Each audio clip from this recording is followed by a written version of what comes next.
Welcome back, my friends, to TFT Hyper Roll with Autarch, and we're going to go over another one of the builds that we showed in our 5 builds to get you to Hyper.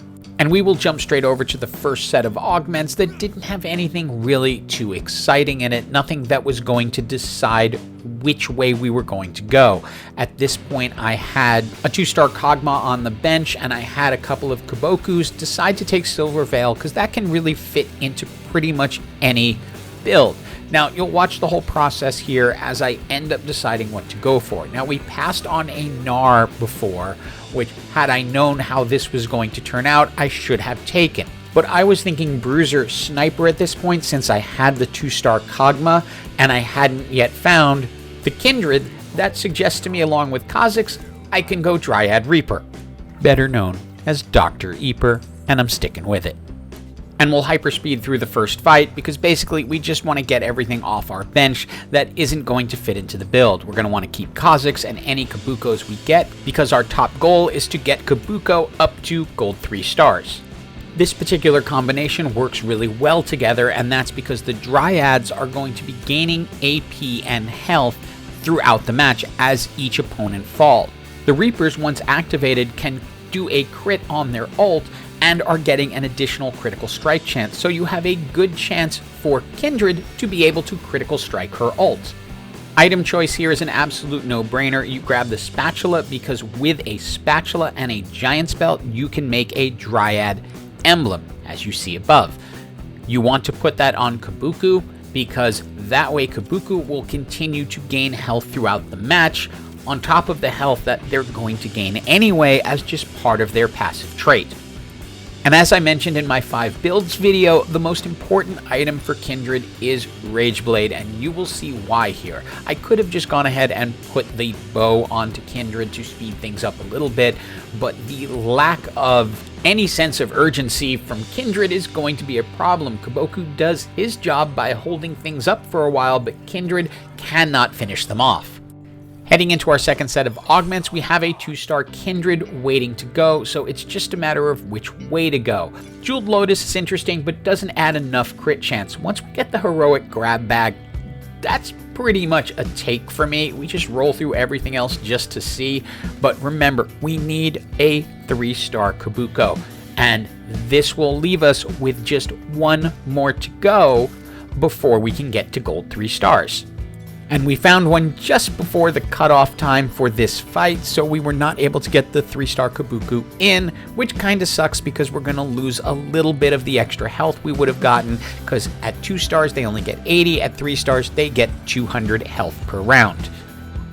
And we are stuck waiting on a couple of key items. I want a needlessly large rod so I can make the Rage Blade on Kindred. Again, I probably should just put the bow on, but I'm not, and we want a giant's belt so we can make a Dryad emblem on Kabuko, which is going to increase the health that he's gaining so he can get nice and big and wide.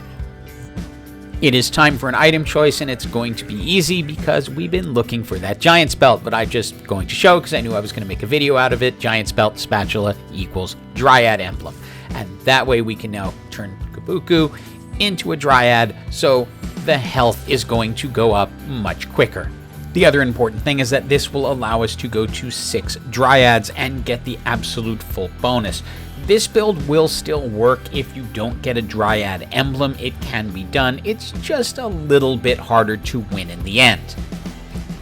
It is time to look at the third and final augments, and we're going to reroll because we have 2 rerolls due to an encounter, but You Have My Sword doesn't really work for this. Support cash could be decent. Crash test dummies we're going to hold on. Reaper crest, there's really no point for it in this because there are 4 Reapers. Now, we're going to go ahead and take crash test dummies, but let me say something about them.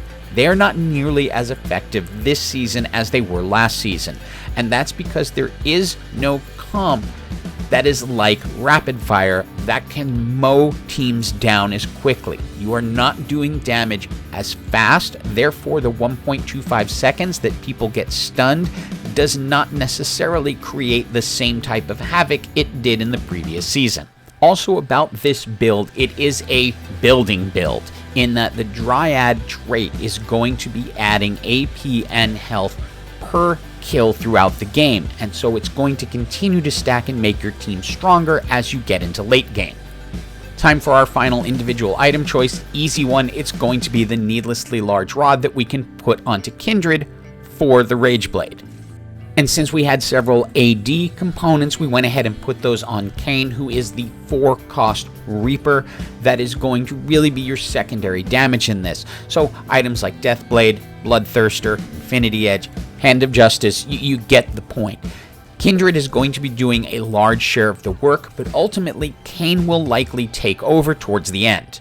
We have an item choice, and since we are one Kindred away, I want to build into that, and the Morellonomicon wouldn't really have fit on anyone. We're now at the 4 Dryad, 4 Reaper point. This is often where you would stop and then start bringing in flex champions, but remember, we will be able to go up to 6 because we had the emblem. Also, it doesn't really hurt to have the Dryads in because they're going to get the bonus even if you're at 5.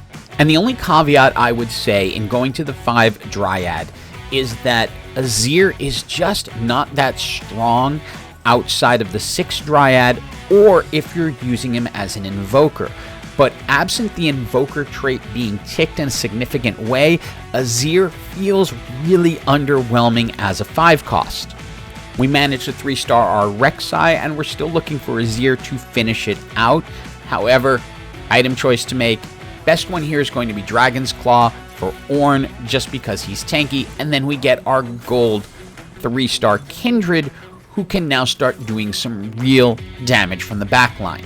And we're only really looking for a couple of more things to finish this out. A final item for Kindred, a final item for Kain, and Azir to come in and finish this off so we can get to the 6 Dryad. Time for an item choice, and I'm a little torn between Giant Slayer and Guardbreaker for Kain. Obviously, nothing's going to fit on Kindred here.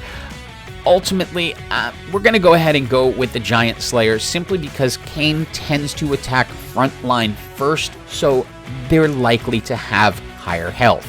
And we managed to find an Azir just before the next round, so we are now up to the 6 Dryad. That's going to give us more bonus for each takedown we get, and when you're getting takedowns this late in the game, your stats are going up pretty quickly because when you wipe out a whole team, it's a lot of players, and this one brings us into the top 4. And we have our final 2 item choices. This one's pretty easy. We're going to grab the Rabadon's Death Cap for Kindred because that will give maximum power on Kindred. Anything else we're looking for right now is just to enhance the team. We're in that final phase, so we can go ahead and put in Set in order to trigger Umbral, which will give a little extra bonus to those standing in the Umbral squares. Now, I should be moving Set over in between people with high health so that he gets bonus, but really I'm just using him to tick the box. Also, we pick up our last tank item for Ornn, so he is up front. The other option to go would have been Udyr to tick Behemoth. But really, at this point, this team is just really strong. You're going to see how much damage Kindred does when she ults on people, and at the same time, Kain is wreaking havoc, slashing through people. With the Infinity Edge, Kain is almost guaranteed to crit. Kindred, not so much, but when she does, it will be devastating, but it's ultimately the tanks that seal this particular victory for us. We are now down to the 1v1, and we move Set over so that he gets to do his lifting prior to the match and thus have a little bit more power. But Set is really not the key here. It's Kindred and Kain along with our tanks holding everything up. You can also see why I say the crash dummies are not as effective this season. The damage just does not come as quickly as it did in previous seasons, but this is enough damage, and it's GG for everyone, with Kindred leading the damage charts. Dr. Reaper, Dryad Reaper, give it a try. I think you'll enjoy it. And as always, have an absolutely awesome day.